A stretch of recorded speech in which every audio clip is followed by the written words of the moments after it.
1 second. You hold the book for 1 second and warp us to the middle of nowhere? It wasn't my fault. I didn't even open it. It's because you put it on that pinball machine. Who knows? Maybe you've warped us inside of one. That's ridiculous. We're just in a park somewhere.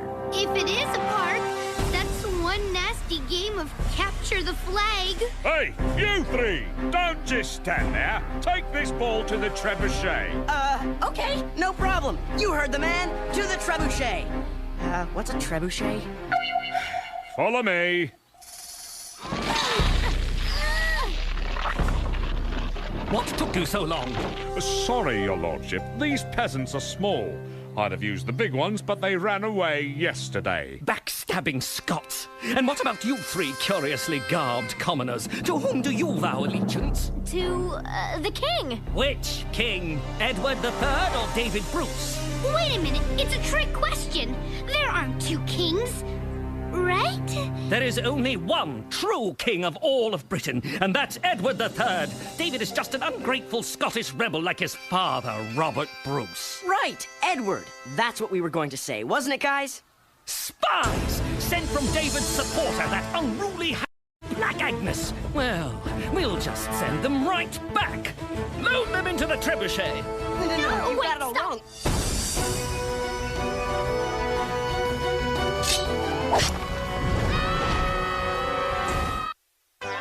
Be careful what you wish for.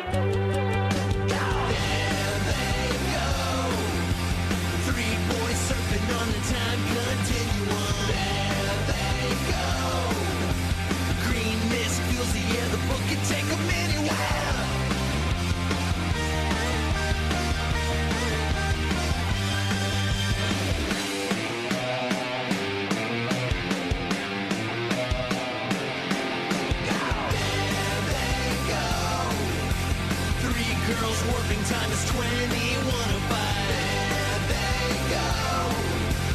You can catch a ride with the Time Warp Trio. Traveling through history.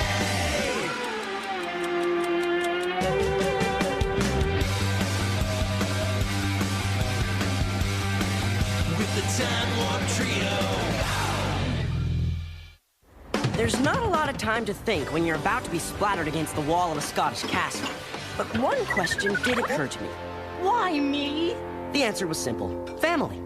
And then you just put the remainder over here, and voila! That's long division. You're so smart. If only you were my older sister and Joe was my great-great-grandnephew. Don't trust her, Jody. I know that voice. She's up to something. I am not. You're just jealous because we're bonding. Yeah. So, now that we've bonded, will you teach me something about the book? See, I told you. Anna, I know you've done it before, but you're really too young to time travel. Yeah, Anna, listen to Jody. Having said that, I guess there are one or two little things I could show you. Wait, no fair. I'm older. You should be teaching me first. Age doesn't matter, right, Jody? Tell him. Does too. Does not. If you two don't stop fighting, I'm not showing either of you a thing. Now, before you open the book, you should always make sure your hands are clean, especially if you've been around Fred. I usually carry around some disinfecting lotion for just this purpose. Now, where did I put it? Wait, there's tomato sauce on this table. We should put the book someplace clean. 1,338? Huh. I could get that with one hand tied behind my back. Ah, here it is. Not only does it kill germs that can infect the space-time continuum, it's also a lavender-scented moisturizer. Hands, please.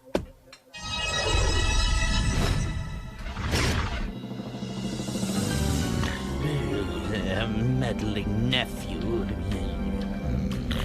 Traitorous brother. Huh?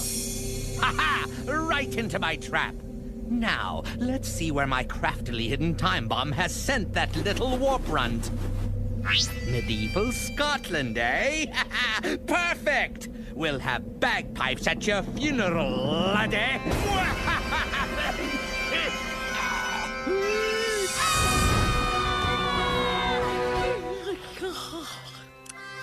I wonder what new treachery that black-hearted Earl has cooked up for me today. Sending children over the wall?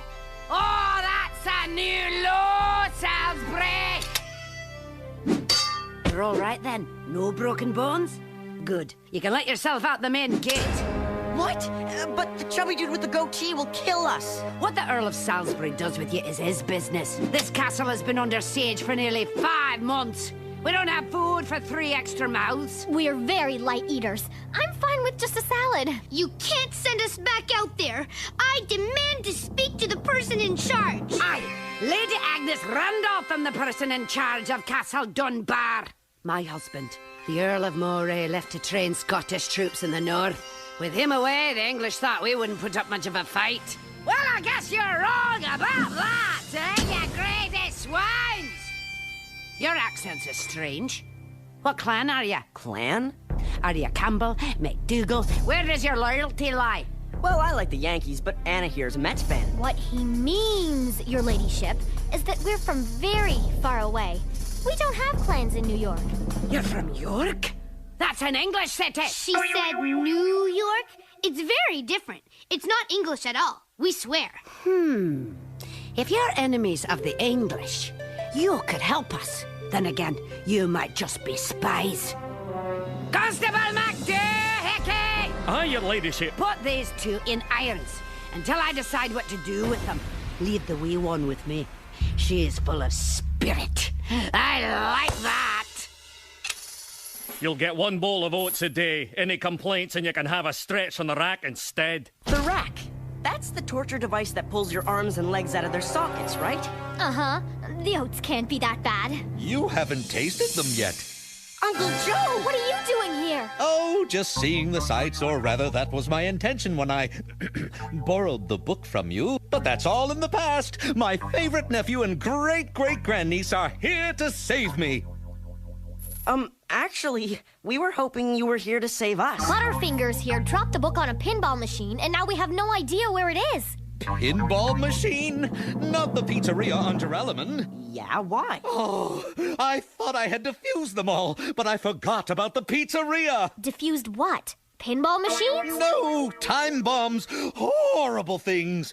They propel unsuspecting warpers to a random date when the book comes into contact with it. 1,338. 1338. My score. That must be where we've warped to. But who would... Mad Jack! He used to make small time bombs when we were kids. He's coming for the book, and you. He may already be here. What do we do? If only I could reach my pocket. I have the perfect lock-picking device. Wait, I may have something in my pocket that could help. Joe, see if you can reach it.